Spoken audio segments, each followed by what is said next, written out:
Warning ಶಾಟನ್ನು fire ಮಾಡಿದ್ದಾರೆ. ಆದರೆ ಅವನು ಹಲ್ಲೆ ಮಾಡಿ ತಪ್ಪಿಸ್ಕೊಂಡು ಓಡಕ್ಕೆ ಪ್ರಯತ್ನ ಮಾಡಿರೋದ್ರಿಂದ ಅವರು ಕಾಲಿಗೆ ಗುಂಡನ್ನು ಹಾರಿಸಿದ್ದಾರೆ. ಉಡುಪಿ ಜಿಲ್ಲೆಯ ಹಿರಿಯಡ್ಕದಲ್ಲಿ ಗರುಡ ಗ್ಯಾಂಗ್ನ ನಟೋರಿಯಸ್ ಸದಸ್ಯ ಇಸಾಕ್ ಮೇಲೆ ಸೂಟ್ಔಟ್ ನಡೆದಿದ್ದು, ಈ ಘಟನೆಯಲ್ಲಿ ಇಸಾಕ್ ಕಾಲಿಗೆ ಗುಂಡೇಟು ತಗುಲಿದೆ. ಇತ್ತೀಚೆಗೆ ದರೋಡೆ ಪ್ರಕರಣ ಸಂಬಂಧ ಬೆಂಗಳೂರಿನ ನೆಲಮಂಗಲ ಪೊಲೀಸರು ಇಸಾಕ್ನನ್ನ ಬಂಧಿಸಲು ಪ್ರಯತ್ನಿಸಿದ್ದರು. ಆದರೆ ಈ ವೇಳೆ ಇಸಾಕ್ ಪರಾರಿಯಾಗಿದ್ದ.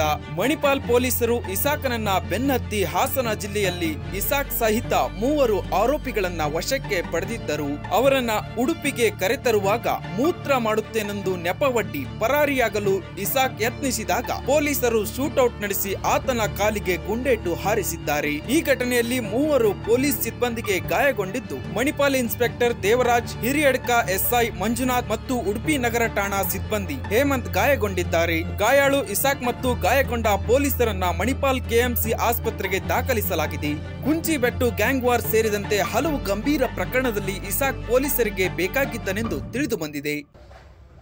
ಈ ತಿಂಗಳ ಹಿಂದಿನ ವಾರ ಮಣಿಪಾಲ್ ಪೊಲೀಸ್ ಠಾಣೆ ವ್ಯಾಪ್ತಿನಲ್ಲಿ ಇಸಾಕ್ ಎಂದು ಗರುಡ ಗ್ಯಾಂಗ್ ಮೆಂಬರನ್ನು ಪತ್ತೆ ಮಾಡಲಿಕ್ಕೆ ನೆಲಮಂಗಲ ಪೊಲೀಸ್ನವರು ಬಂದಿರ್ತಾರೆ. ಆ ಸಂದರ್ಭದಲ್ಲಿ ಅವನು ಇಸಾಕ್ ಭಾಳ ರ್ಯಾಶ್ ಆಗಿ ಗಾಡಿಯನ್ನು ಪೊಲೀಸಿನವರು ಗಾಡಿ ಮೇಲೆ ಅವರು ಒಂದು ಪ್ರೈವೇಟ್ ಗಾಡಿನಲ್ಲಿ ಬಂದಿರ್ತಾರೆ. ಆ ಗಾಡಿನಲ್ಲಿ ಹತ್ತಿಸಿ ಅಲ್ಲಿಂದ ಪರಾರಿಯಾಗಿರ್ತಾನೆ. ಇದರ ಸಲುವಾಗಿ ಮಣಿಪಾಲ್ ಪೊಲೀಸ್ ಠಾಣೆಯಲ್ಲಿ ಕ್ರೈಮ್ ನಂಬರ್ 35/25 ಎಂದು ಒಂದು ಪ್ರಕರಣ ದಾಖಲಾಗಿದೆ. ಈ ಕೇಸನ್ನು ತನಿಖೆಯನ್ನು ಮುಂದುವರಿಸಿ PI ಮಣಿಪಾಲ್ ಮತ್ತು ಇನ್ಸ್ಪೆಕ್ಟರ್ ಮಲ್ಪೆ ಅವರ ನೇತೃತ್ವದಲ್ಲಿ ಒಂದು ತಂಡವನ್ನು ರಚನೆ ಮಾಡಲಾಗಿದೆ.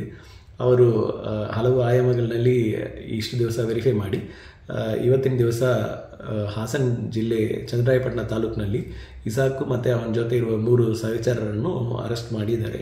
ಅವರು ಕಸ್ಟಡಿಗೆ ತಗೊಂಡು ಅವರನ್ನು ಇಲ್ಲಿ ಉಡುಪಿಗೆ ಕರೆತರುವಾಗ ಮಧ್ಯದಲ್ಲಿ ಗಾಡಿ ನಿಲ್ಲಿಸಿ ನನಗೆ ವಾಂತಿ ಬರ್ತಾ ಇದೆ ಮತ್ತು ನಾನು ಯೂರಿನ್ ಪಾಸ್ ಮಾಡಬೇಕಂತ ಹೇಳಿಬಿಟ್ಟು ಅಲ್ಲಿಂದ ಗಾಡಿ ನಿಲ್ಲಿಸಿದಾಗ ನಮ್ಮ ಪೊಲೀಸ್ ಸ್ಟಾಫಿಗೆ ಅಸಾಲ್ಟ್ ಮಾಡಿ ಅಲ್ಲಿಂದ ತಪ್ಪಿಸ್ಕೊಳ್ಳೋಕ್ಕೆ ಅವನು ಪ್ರಯತ್ನ ಮಾಡಿ ಓಡೋಕ್ಕೆ ಪ್ರಯತ್ನ ಮಾಡಿದ್ದಾನೆ.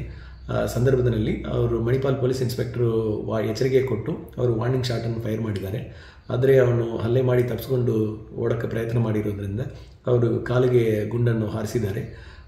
ಮತ್ತು ಆ ಕಾಲಿಗೆ ಗುಂಡನ್ನು ಹಾರಿಸಿದ ಮೇಲೆ ಆರೋಪಿ ಇಸಾಕನ್ನು ಈಗ KMC ಮಣಿಪಾಲದಲ್ಲಿ ಅಡ್ಮಿಟ್ ಮಾಡಲಾಗಿದೆ.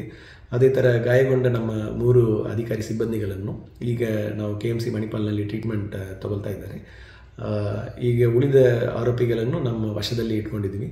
ಅವರ ಮೇಲೆ ಮುಂದೆ ಕಾನೂನು ರೀತಿಯಲ್ಲಿ ಕ್ರಮ ತಗೊಳ್ಳಲಾಗುತ್ತದೆ.